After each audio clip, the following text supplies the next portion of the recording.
Voilà, le sujet que j'aimerais partager ce matin, eh bien, on a eu l'occasion déjà de le faire dans les réunions de maison cette semaine, les réunions de Soukhot. C'est ce passage de Jésus au désert. Mais lorsque eh bien, on avait partagé cela, il y a des éléments qui m'ont interpellé, que j'aimerais partager ce matin, mais j'avais à cœur ce message-là avant que les événements n'arrivent. Mais je crois qu'il est tout à fait de circonstance par rapport à ces événements, ces difficultés, parce que si Jésus a eu des difficultés, lui aussi, si Jésus a été dans l'épreuve, dans la tourmente, dans ce désert, eh bien, il nous montre l'exemple à suivre pour s'en sortir victorieux, car c'est ce qu'il a été. Il a été victorieux, et sa victoire, il veut nous la transmettre. Sa victoire, il veut nous la communiquer ce matin par sa parole. J'aimerais qu'on puisse lire dans Luc au chapitre 4, du verset 1 à 15.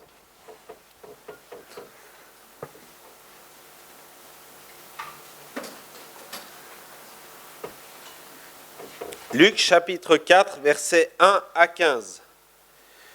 Jésus, rempli de l'Esprit, revint du Jourdain, et il fut conduit par l'Esprit dans le désert où il fut tenté par le diable pendant 40 jours.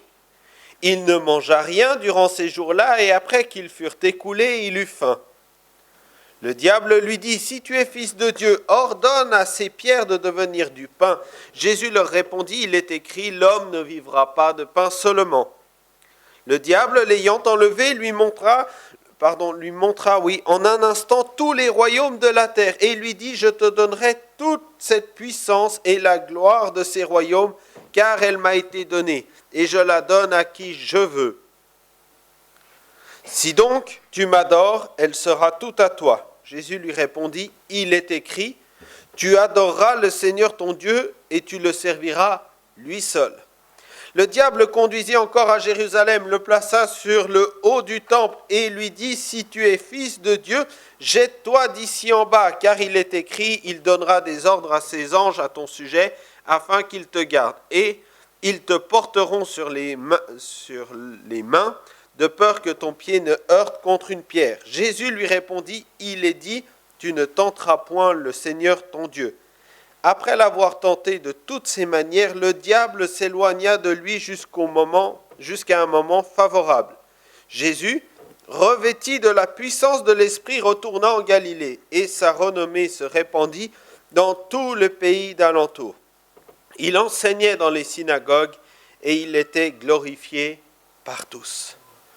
Voici le début du service de Jésus, le début de son ministère, qui va commencer bien sûr par un engagement, par les eaux du baptême devant Jean-Baptiste, là, pour servir de témoignage, pour faire ce qui est convenable. Et puis, dans la suite, eh bien, il y a ce temps passé au désert. Toutefois, ce temps au désert est un temps voulu et choisi par Dieu. Lorsque nous portons attention sur ce premier verset, il nous est dit que c'est Jésus rempli du Saint-Esprit qui revint du Jourdain et il fut conduit par l'Esprit dans le désert. C'est l'Esprit de Dieu qui a voulu ce temps de désert pour Jésus.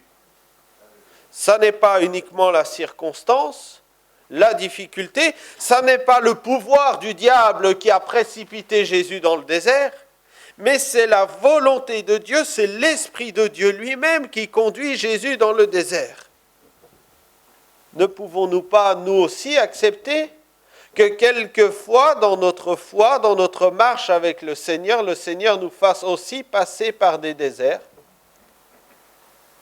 On voudrait naïvement que l'évangile soit uniquement, vous savez, un évangile mièvre, là, une bonne nouvelle qui soit que l'annonce successive, que de bonnes nouvelles, que de circonstances victorieuses sans épreuve, que de petites joies, de petites fêtes permanentes. Non, l'évangile, la direction de l'Esprit, la vie de Dieu peut également nous faire passer par le désert. C'est l'Esprit qui a conduit Jésus. Et Jésus, c'est une question que j'ai posée à la réunion de maison, combien de temps a-t-il été tenté? Pas combien de fois, mais combien de temps? Combien de fois? Il y a ces 3 tentations qui sont mises en évidence. Mais au préalable, il nous est dit que pendant 40 jours, il a été tenté par le diable. Qu'est-ce qui s'est passé pendant ces 40 jours? La Bible ne le dit pas. Elle raconte qu'à la fin de ces 40 jours, Jésus a eu faim et qu'à ce moment-là est devenu encore une tentation supérieure par l'adversité. Mais son combat, sa lutte n'a pas été que de 3 instants par 3 réponses. Là, elle a été de 40 jours. Elle a été longue, elle a été difficile. Elle a été dans une solitude, dans le lieu désert. Mais Dieu a été là. Dieu a été là. Il y a plusieurs situations dans la Bible où Dieu conduit son peuple dans le désert. Exode 13, verset 17, il nous est dit, lorsque Pharaon laissa aller le peuple, Dieu ne le conduisit point par le chemin du pays des Philistins, quoique le plus proche, car Dieu dit, le peuple pourrait se repentir en voyant la guerre et retourner en Égypte. Mais Dieu fit faire au peuple un détour sur le chemin du désert vers la mer Rouge. Les enfants montèrent en armes hors du pays d'Égypte. Oh, ça aurait été tellement facile pour le peuple, pour Dieu, sortir d'Égypte, enfin 430 ans d'esclavage derrière, la rentrée dans Canaan. Mais ce n'est pas ce chemin-là que Dieu a voulu, c'est un chemin par le désert.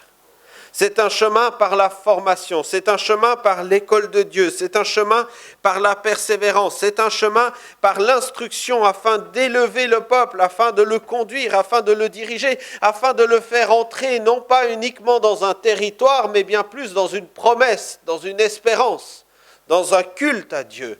Car c'est dans ce temps de désert, pendant ces 40 ans, qu'ils vont recevoir les 10 commandements, les commandements de Dieu. C'est dans ces 40 ans que va être établis les anciens. C'est dans ces 40 ans dans le désert que va être construit le tabernacle. Que va être appris pour tout ce peuple le culte à Dieu, la fidélité à Dieu. Qu'il va y avoir aussi le pourvoiement divin durant ce temps de désert. Mais ce temps de désert était une nécessité. Peut-être pas aussi longue au préalable. Mais à cause de l'endurcissement de leur cœur, ils vont devoir passer 40 ans pour que la génération endurci, meurt et qu'une nouvelle génération entre en Canaan. Le temps de désert. Il y a également Dieu qui va fortifier Élie et qui va le renvoyer dans le désert. Élie vient du Carmel, là, il va jusqu'à Horeb, au milieu du désert. Il a là la visitation de Dieu et puis Dieu le renvoie cette fois jusqu'à Damas pour qu'il aille oindre le roi de Syrie et puis la suite que l'œuvre de Dieu se fasse. C'est encore Dieu qui va et qui lui dit « passe par le désert ». Quand on voit son histoire à Élie, pour qu'il en soit arrivé là, on se dit, bon, le temps de désert est terminé quand même. Plusieurs fois dans la Bible, Élie est enlevé par l'Esprit et conduit sur une montagne ou sur une autre montagne. On aurait pu se dire, Seigneur, là il est à Horeb, vraiment dans le Sinaï, là, Damas, c'est bien loin, à quelques centaines de kilomètres. Enlève-le, conduis-le à Damas pour qu'il fasse son œuvre. Ben non. Il y a là ce temps nécessaire, ce cheminement nécessaire pour la vie d'Élie et pour son service, pour son obéissance. Il va reprendre. Et dans ce temps de désert, si la première fois il a eu la nourriture miraculeuse qui lui a permis de marcher 40 jours et 40 nuits sans se renourrir, entre guillemets, eh bien là, il a certainement dû se nourrir, certainement dû marcher d'une autre manière pour retourner. Quand même, j'aurais été à la place d'Élie, j'aurais dit, Seigneur, tu m'as fait descendre du nord pour aller dans le sud, maintenant je suis dans le sud, tu me renvoies dans le nord. Quand même, au niveau logistique, il n'y a pas de logique. Il n'y a pas de logique, si ce n'est la logique du Seigneur. Si ce n'est la logique de la souveraineté de Dieu et de l'obéissance à sa parole. C'est encore au désert que Dieu a envoyé Jean-Baptiste pour qu'il prêche là au milieu du désert. Préparez le chemin du Seigneur, aplanissez ses sentiers. Jean parut baptisant dans le désert et prêchant le baptême de repentance pour la rémission des péchés. Excusez-moi, ça aurait été certainement plus efficace s'il était resté à Jérusalem. Mais ça n'était pas là que Dieu voulait faire son œuvre. C'était dans le désert. Pour que les gens qui aillent auprès de Jean fassent cette démarche, fassent cet engagement, fassent ce cheminement pour aller à la rencontre de la parole de Dieu. Il nous est dit que Jésus lui-même est venu de la Galilée là, pour venir au bord du Jourdain, qu'il a fait un chemin d'environ 22 kilomètres pour venir être baptisé par Jean-Baptiste. Jésus a lui-même entamé cette démarche d'aller à la rencontre de Jean. Il aurait pu dire « Oh Jean, viens me baptiser là où je suis ». En plus, l'eau de la mer de Galilée est certainement mieux que l'eau du Jourdain. Mais non, c'est lui qui est allé. Il y a un cheminement, il y a une marche, il y a une persévérance dans l'école de Dieu. Et cette persévérance, c'est celle qui va nous faire grandir, c'est celle qui va nous élever, c'est celle qui va nous former, nous façonner. Jésus au désert va remporter une victoire. Une victoire, et il va être revêtu de la puissance de l'Esprit après cet événement. Tout d'abord, il a été rempli du Saint-Esprit. Et après, au verset 14, il est revêtu du Saint-Esprit. Mon frère, ma sœur, il y a le chemin de Dieu. Il y a le chemin de Dieu. Le désert, c'est le lieu où on ne serait peut-être pas allé tout seul ou naturellement. Le lieu d'un face-à-face avec soi ou avec Dieu. Amen. Il y a bien sûr le désert physique, mais il y a un désert personnel, individuel. Voilà, nous avons pris la scène où il est question de s'examiner, 1 Corinthiens 11, verset 28, que chacun donc s'éprouve soi-même et qu'ainsi il mange du pain et boive de la coupe. Si nous nous jugeons nous-mêmes, nous ne serons pas jugés. Cet examen personnel qui demande à regarder un petit peu à l'intérieur de nous, à regarder à l'intérieur de nous au travers de la parole, pas au travers du regard des autres, ni au travers du regard d'une religion ou d'un pasteur, mais à regarder, à nous examiner nous-mêmes face au Seigneur, si ça c'est pas une introspection, si ça c'est pas un temps de désert, où nous sommes face à nous-mêmes ou face à Dieu. Et puis examinez, 2 Corinthiens 13, verset 5, examinez-vous vous-même pour savoir si vous êtes dans la foi, éprouvez-vous vous-même. Ne reconnaissez-vous pas que Jésus-Christ est en vous, à moins peut-être que vous ne soyez réprouvés. S'examiner, se sonder. Jésus, face à lui-même, face au diable dans le désert, va remporter la victoire. Alléluia. Mais cette victoire, eh bien, elle passe par ce temps de désert. Bien sûr, c'est l'Esprit. C'est l'Esprit qui va conduire Jésus dans le désert. Et c'est de même cet esprit-là qui va nous conduire dans cette réalité, cet examen personnel. C'est lui qui va convaincre notre cœur. C'est lui qui va diriger nos pensées. L'Esprit de Dieu nous conduit premièrement dans le désert de notre nature pécheresse. Si nous n'avons pas la conviction de l'Esprit de Dieu que nous sommes pécheurs, nous ne pouvons pas non plus réclamer le secours de Jésus-Christ. Nous ne pouvons pas non plus prétendre à sa grâce. Évidemment, si nous n'avons pas besoin de la grâce, parce que nous nous jugeons suffisamment bons, alors nous ne pouvons pas prétendre à sa grâce. Mais lorsque l'Esprit agit, eh bien, il convainc le monde, il convainc notre cœur de péché, de justice et de jugement. Lorsque l'Esprit agit, il nous fait sentir notre misère. Il nous fait être dans le deuil et dans les larmes. Et c'est vrai que lorsque nous réalisons nous-mêmes combien nous sommes loin de Dieu, eh bien, les larmes coulent. Seigneur, j'ai besoin de toi. J'ai besoin de ton secours. Le pays de France étant frappé par ces attentats, se rend compte que par ses propres moyens, il ne peut pas s'en sortir. Mais que va-t-il faire? Que va-t-il faire? Plaise à Dieu que beaucoup puissent chercher réellement en Jésus-Christ le secours.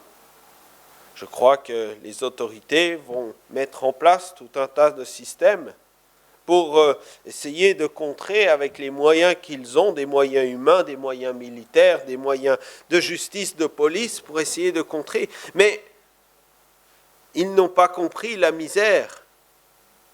Ils n'ont pas compris Que votre rire se change en deuil et votre joie en tristesse. Il y avait ce matin cette parole qui nous disait qu'il y a un temps pour pleurer, un temps pour rire. Bien sûr, en Jésus, c'est la joie éternelle. Mais pour pouvoir goûter à cette joie, il faut au préalable sentir la misère, sentir l'éloignement, sentir la rébellion contre Dieu. Humiliez-vous devant le Seigneur et il vous élèvera. Il y a cette promesse dans ce verset, mais ça passe par la repentance, par le désert. Alors Jésus n'est pas allé au désert pour se repentir, mais il est là pour mener un combat pour lui-même, pour la victoire. Il est là pour mener un combat face à l'adversaire. Bien sûr, dans cet état, dans cette circonstance, dans les déserts de notre vie, eh bien on ne peut pas dire que ce soit Dieu qui nous tente. Car il nous est dit dans Jacques 1, Jacques 1,13, que personne, lorsqu'il est tenté, ne dise « c'est Dieu qui me tente ». Car Dieu ne peut être tenté par le mal et il ne tente lui-même personne. Ce n'est pas Dieu qui tente, mais pourtant c'est Dieu qui permet. Et quelquefois, c'est Dieu qui veut ce temps de désert. Pour pouvoir justement fortifier notre foi. Il y a bien sûr cette promesse dans l'épître aux Corinthiens qui va en corrélation avec ce passage de Jacques. Aucune tentation ne vous est survenue ou aucune épreuve ne vous est survenue qui n'ait été humaine. Et Dieu qui est fidèle ne permettra pas que vous soyez tentés et éprouvés au-delà de vos forces. Mais avec cette épreuve, il prépare aussi le moyen d'en sortir afin que vous puissiez la supporter. Mon frère, ma sœur, mon ami, Jésus n'a pas été tenté au-delà de ses forces. Au contraire, c'est lui qui est sorti victorieux. Oh, ça aurait été facile pour lui de succomber à la situation. Bien sûr qu'il avait le pouvoir de changer les pierres en pain. Bien sûr qu'il avait le pouvoir de recevoir toute la gloire. Et il va finir par la recevoir, mais pas des mains du diable. Il va finir par recevoir ce nom qui est au-dessus de tout nom, de la main de Dieu lui-même. Parce qu'il a obéi jusqu'au bout, jusqu'à la mort de la croix. Bien sûr que Dieu serait venu à son secours, mais il n'était pas là sur la terre pour que Dieu le secoure, même s'il y a intervention de Dieu plusieurs fois. Une fois, la foule veut se jeter sur Jésus et là, il disparaît aux yeux de la foule. Il y a là l'intervention, le miracle de Dieu. Mais à un moment donné, bien sur cette croix, il va livrer sa vie jusqu'au bout. Et là, l'intervention de Dieu ne va pas se faire. Au contraire, il va être seul sur cette croix, portant jusqu'au bout la condamnation que chacun de nous méritait. Jésus va supporter contre sa personne ces choses. Et cette fois, la croix est entre guillemets au-dessus de ses forces parce qu'il est mort sur cette croix. Elle était au-dessus des forces de l'homme qui mourait, mais elle n'était pas au-dessus des forces de l'Esprit de Dieu qui allait ressusciter Christ.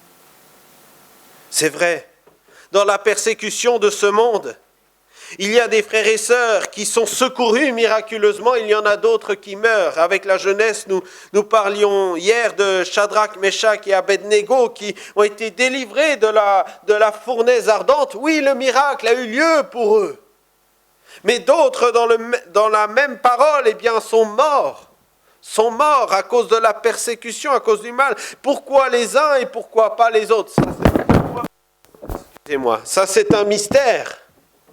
Un mystère que personne ne peut éclairer. Mais il y a un temps de Dieu, et quelle que soit l'issue, quelle que soit la mort, quel que soit le secours de Dieu, un jour il y aura la résurrection d'entre les morts, et à ce moment-là nous serons tous égaux, tous dans un corps glorifié. Jésus est mort. Il n'est pas sorti de la fournaise sans odeur, il n'est pas descendu de la croix sans marque. Il est mort, il est ressuscité. Pourtant, même après sa résurrection, il va porter les marques comme un signe de ce par quoi il est passé. Jésus est ressuscité. Et cette résurrection-là, elle s'adresse à chacun d'entre nous. Aucune tentation, aucune épreuve, mon frère, ma sœur, n'est au-dessus de tes forces. Il y a là le temps du désert. C'est vrai. L'évangile en France passe par un temps de désert. Les églises en France passent par des temps de désert et dans notre pays de Suisse, c'est à peu près la même chose. Il y a des temps difficiles pour l'église en Europe, bien sûr, mais Dieu est là. Alléluia. Il est là avec ses enfants, il n'abandonne aucun de ses enfants. Bien sûr, il y a ce temps également des 40 jours qui représentent toute une période de transition qui marque quelque chose, mais j'en parlerai peut-être une autre fois. Mais j'aimerais que tu puisses me mettre le diapo là qui dit « résister au diable » pour terminer ce temps, résister au diable. Et pour cela, comme Jésus l'a fait, eh bien, il nous faut nous revêtir des armes d'en haut, des armes de l'esprit. Revêtez-vous de toutes les armes de Dieu afin de pouvoir tenir ferme contre les ruses du diable. Car nous n'avons pas à lutter contre la chair et le sang, mais contre les dominations, contre les autorités, contre le prince de ce monde de ténèbres, contre les esprits méchants dans les lieux célestes. C'est pourquoi prenez toutes les armes de Dieu afin de pouvoir résister dans les mauvais jours et tenir ferme après avoir tout surmonté. Alléluia. Ne nous trompons pas de combat. Jésus ne s'est pas trompé de combat face à l'adversaire qui voulait l'entraîner sur son terrain. Ordonne à ses pierres, célèbre ma gloire. D'ailleurs, il y a ici tout un mensonge du diable, parce qu'il lui dit « Je te donnerai cette puissance et la gloire de ces royaumes, car elle m'a été donnée et je la donne à qui je veux. » C'est faux, elle ne lui a pas été donnée. Il l'a volée. Il l'a volée. Le diable a usurpé l'œuvre de Dieu, la création de Dieu. Il a usurpé les vies de ceux qui se perdent dans ce monde. Et si vous n'avez pas fait alliance avec Jésus, vous êtes une proie du diable. Vous êtes sous la coupole du diable, que vous en ayez conscience ou pas. Il a usurpé. Mais il aurait pu donner à Jésus ce qu'il a volé. Du moins entre parenthèses. Parce que lui aurait été au-dessus dans sa seigneurie. Mais Jésus n'est pas rentré dans le terrain du diable. Ne nous laissons pas entraîner dans le terrain de l'idéologie, de la politique, comme il a été dit dans cette lecture au préalable. Ne nous laissons pas entraîner dans un terrain de querelle, de haine contre telle ou telle situation, contre tel ou tel pays. Ne nous laissons pas entraîner dans des terrains qui sont perdus d'avance parce que c'est déjà les terrains minés par le diable. Restons sur le terrain de Jésus-Christ. Nous n'avons pas à lutter contre la chair et le sang. Nous n'avons pas à lutter contre un adversaire humain, mais nous avons à rester confiants en Jésus-Christ, parce que c'est lui qui a vaincu tout esprit méchant dans les lieux célestes. Et c'est cette victoire-là, seule cette victoire, qui peut nous communiquer à nous aussi la victoire dans les temps dans lesquels nous sommes. C'est ce que nous dit Jacques. Soumettez-vous donc à Dieu, résistez au diable et il fuira loin de vous. Soumettez-vous d'abord à Dieu. Parce que c'est quand Christ est Seigneur dans notre vie, que le diable fuit. Soyez sobres, veillez, votre adversaire le diable rôde comme un lion rugissant, cherchant qui il dévorera. Résistez-lui avec une foi ferme, sachant que les mêmes souffrances sont imposées à vos frères dans le monde. On l'a vu en vidéo d'introduction. Même souffrance et souffrance bien pire, mais avec un seul but, comme pour nous, c'est que nous perdions la foi, c'est que nous baissions la garde, c'est que nous ne combattions plus. Les moyens sont différents, mais le but est le même. Résistons avec une foi ferme, mes frères, ma sœur. Et ils ont vaincu le diable à cause du sang de l'agneau et à cause de la parole de leur témoignage. Ils n'ont pas aimé leur vie jusqu'à craindre la mort. Alors en conclusion, nous avons lu dans Luc 4, au verset 14, « Jésus, revêtu de la puissance de l'Esprit, retourna en Galilée, et sa renommée se répandait dans tous les pays d'alentour. Ils enseignaient dans les synagogues, et il était glorifié par tous. » C'est la conclusion, c'est l'issue finale de ce combat, de ce temps de tentation. Jésus est resté fidèle au Seigneur et le Seigneur a agi puissamment par lui. Il l'a revêtu de la puissance du Saint-Esprit. Mon frère, ma sœur, la solution, elle est là. La solution, elle est dans le revêtement du Saint-Esprit sur nous. La solution, elle est dans la puissance d'en haut. La solution, elle est dans la victoire de Jésus. La solution, elle est dans la visitation de sa grâce. J'invite le groupe de chants à venir. On va chanter quelques chants là de reconnaissance à notre Dieu. Parce qu'il siège au-dessus de toute chose, parce qu'il est le victorieux. On va se réfugier dans la victoire de Jésus. Et je vais prier avant pour que justement Jésus vous revêt, chacun d'entre vous, de sa puissance, la puissance de son esprit, afin de revêtir de résister au diable. Seigneur Jésus, merci pour ta parole qui est encore là comme un baume pour exhorter, Seigneur Jésus, notre foi. Restez vigilants, à tenir ferme, à ne pas nous laisser entraîner dans des faux combats, dans de la haine, dans, Seigneur Jésus, de l'animosité, mais à rester, même si nous sommes dans un temps de désert, dans un temps de pourquoi, dans un temps d'incompréhension, même si nous sommes peut-être dans un temps même de solitude. Seigneur Jésus, nous voulons regarder à toi. Parce que, Seigneur, toi, tu as un projet. Parce que, Seigneur Jésus, toi, tu as une espérance. Parce que, Seigneur, il n'y a rien qui t'échappe. Lorsque les eaux sont tombées sur la terre avec Noé, lorsque ces eaux ont envahi toute chose, eh bien, il nous est dit que toi, tu régnais au-dessus. Seigneur, tu règnes au-dessus des situations. Tu règnes au-dessus de ces peuples. Tu règnes au-dessus de la méchanceté dans ce monde. Tu règnes au-dessus de l'adversaire de nos âmes. Tu règnes. Et dans ma vie, tu règnes. Et Seigneur, je veux célébrer ta victoire ce matin. Et te dire, Seigneur, que j'ai encore davantage besoin que tu règnes en moi. Règne par ton esprit dans ton Église. Règne par ton esprit dans la vie de mes frères et sœurs. Règne par ton esprit et par ta parole dans l'autorité, Seigneur. Dans l'autorité de Jésus-Christ. Amen. Merci, Seigneur, parce que tu as prévu toutes choses. Et il n'y a rien qui ne t'échappe. Tu as même averti tes disciples de tout ce qui allait arriver. Et tu leur as dit de ne s'inquiéter de rien, mais que tout était sous ton contrôle. Seigneur, tu reviens bientôt. Et là encore, c'est sous ton contrôle. Alors nous nous confions en toi et nous regardons vers toi, parce que notre espérance vient de toi. Béni soit ton nom, Seigneur. Amen.